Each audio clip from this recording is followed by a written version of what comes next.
എൻ്റെ എല്ലാ കൂട്ടുകാർക്കും ST കിച്ചൺ വേഡിലേക്ക് സ്വാഗതം. ഇന്ന് ക്യാരറ്റ് കൊണ്ട് വളരെ പെട്ടെന്ന് തയ്യാറാക്കാൻ പറ്റിയ ഒരു കിടിലൻ സ്നാക്സിൻ്റെ റെസിപ്പി ആയിട്ടാണ് വന്നിരിക്കുന്നത്. അപ്പോൾ എല്ലാവരും വീഡിയോ ഒന്ന് കണ്ട് സപ്പോർട്ട് ചെയ്യണേ.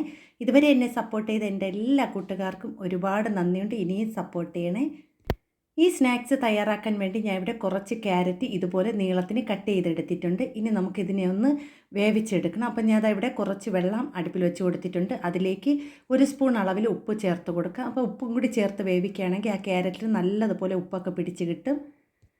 ഇനി നമുക്ക് എടുത്ത് വച്ചിരിക്കുന്ന ആ ക്യാരറ്റ് നമുക്കിതിലേക്ക് ഇട്ട് കൊടുക്കാം. അപ്പോൾ വൈകുന്നേരങ്ങളിലൊക്കെ സ്കൂൾ വിട്ട് വരുന്ന കുട്ടികൾക്ക് പെട്ടെന്ന് തയ്യാറാക്കി കൊടുക്കാൻ പറ്റിയ ഒരു ക്യാരറ്റ് സ്നാക്സാണ്. നല്ല ടേസ്റ്റാണ്. ഒട്ടും തന്നെ ആ ക്യാരറ്റിൻ്റെ ഒരു ഇതും അടിക്കാതെ തന്നെ നല്ല ടേസ്റ്റായിട്ടുള്ള ഒരു സ്നാക്സാണ് കേട്ടോ. അപ്പോൾ ഇതാ ഇവിടെ നല്ലതുപോലെ വെന്ത് കിട്ടിയിട്ടുണ്ട്. അധികം വെന്ത് പോകാൻ പാടില്ല. ഒന്ന് ചെറുതായിട്ട് തിളച്ച് ഒരു 5 മിനിറ്റ് ആകുമ്പോൾ നമുക്കിത് നല്ലതുപോലെ ഊറ്റിയെടുക്കാം കേട്ടോ. ഇനി ഇതിന് വേണ്ടിയുള്ള ഒരു ബാറ്റർ തയ്യാറാക്കി എടുക്കാം. അതിന് വേണ്ടി ഞാൻ ഇവിടെ ഒരു ബൗളിലേക്ക് 1.5 കപ്പ് അളവിൽ കടലമാവ് എടുത്തിട്ടുണ്ട്.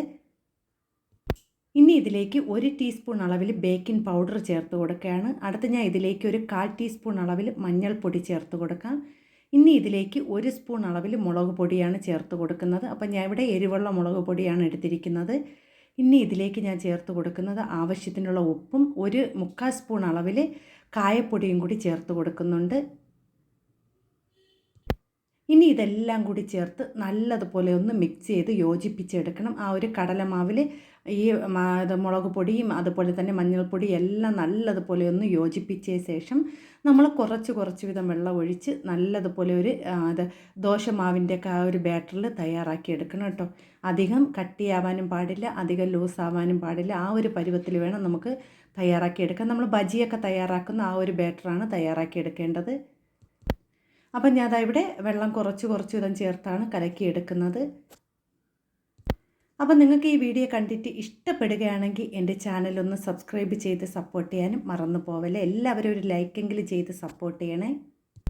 അപ്പം ഞാൻ ഇവിടെ മാവ് ഈ ഒരു കട്ടിക്കാണ് കലക്കിയെടുത്തത്. അപ്പോൾ ഇനി നമുക്കിതിനെ ഒരു 5 മിനിറ്റ് ഒന്ന് നമുക്ക് റെസ്റ്റ് ചെയ്യാൻ വേണ്ടി മാറ്റി വയ്ക്കാം. ഇനി നമ്മൾ ഒരു പാനിലേക്ക് എണ്ണ ഒഴിച്ച് കൊടുത്തിട്ടുണ്ട്. അതൊന്ന് നല്ലതുപോലെ ഒന്ന് ചൂടായി കിട്ടിയിട്ടുണ്ട്. ഇനി നമുക്ക് ഈ തയ്യാറാക്കി വെച്ചിരിക്കുന്ന ആ ഒരു മാവിലേക്ക് ഓരോ ക്യാരറ്റ് വീതം മുക്കി നമുക്കിതിലേക്ക് ഇട്ട് കൊടുക്കാം. അപ്പം ഞാൻ ഇവിടെ അധികം എണ്ണ ചേർത്ത് പൊരിക്കാറില്ല. കാരണം നമ്മൾ ഈ ഉപയോഗിക്കുന്ന എണ്ണ പിന്നെ ഞാൻ വേറെ ഒരു ആവശ്യത്തിനും എടുക്കില്ല.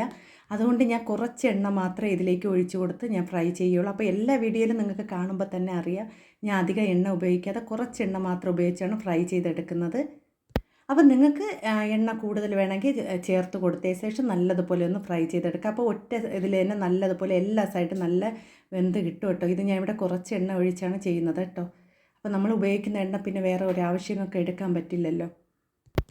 അപ്പോൾ ഞാൻ ഇവിടെ 2 സൈഡ് നല്ലതുപോലെ ഫ്രൈ ആയി കിട്ടി, നല്ല ക്രിസ്പി ആയിട്ടുണ്ട് കേട്ടോ. ഇനി നമുക്കിത് എണ്ണയിൽ നിന്ന് കോരി മാറ്റാം. അപ്പോൾ ഞാൻ ഇതുപോലെ തന്നെ ബാക്കിയിരിക്കുന്ന എല്ലാ ക്യാരറ്റും തയ്യാറാക്കി എടുത്തിട്ടുണ്ട്. അപ്പോൾ ഞാൻ ഇവിടെ ക്യാരറ്റിൻ്റെ കൂടെ കഴിക്കാൻ 2-3 പച്ചമുളകും പിന്നെ 2 ഇതള കറിവേപ്പിലയും കൂടി ഒന്ന് ഫ്രൈ ചെയ്ത് ഇതിലേക്ക് ഇട്ട് കൊടുത്തിട്ടുണ്ട് കേട്ടോ. അപ്പോൾ ഇതിൻ്റെ ടേസ്റ്റിൻ്റെ കാര്യമാണെങ്കിൽ പറയാൻ വേണ്ട കേട്ടോ. നല്ല ക്രിസ്പി നല്ല ടേസ്റ്റും ആയിട്ടുള്ള ഒരു ക്യാരറ്റ് സ്നാക്സാണ്. അപ്പോൾ നിങ്ങളെല്ലാവരും ഇത് ഒരിക്കലെങ്കിലും തയ്യാറാക്കി നോക്കണം. ഈ വീഡിയോ കണ്ടിട്ട് ഇഷ്ടപ്പെടുകയാണെങ്കിൽ ST കിച്ചൺ വേഡിനെ എല്ലാവരും ഒന്ന് സപ്പോർട്ട് ചെയ്യണേ. ഇതുവരെ എന്നെ സപ്പോർട്ട് ചെയ്ത എൻ്റെ എല്ലാ കൂട്ടുകാർക്കും ഒരുപാട് നന്ദിയുണ്ട്. ഇനിയും എല്ലാവരും ഒന്ന് സപ്പോർട്ട് ചെയ്യാം. പുതിയ കൂട്ടുകാർ ആരെങ്കിലും എൻ്റെ വീഡിയോ കാണുന്നുണ്ടെങ്കിൽ ഒന്ന് സബ്സ്ക്രൈബും കൂടി ചെയ്ത് സപ്പോർട്ട് ചെയ്യണേ.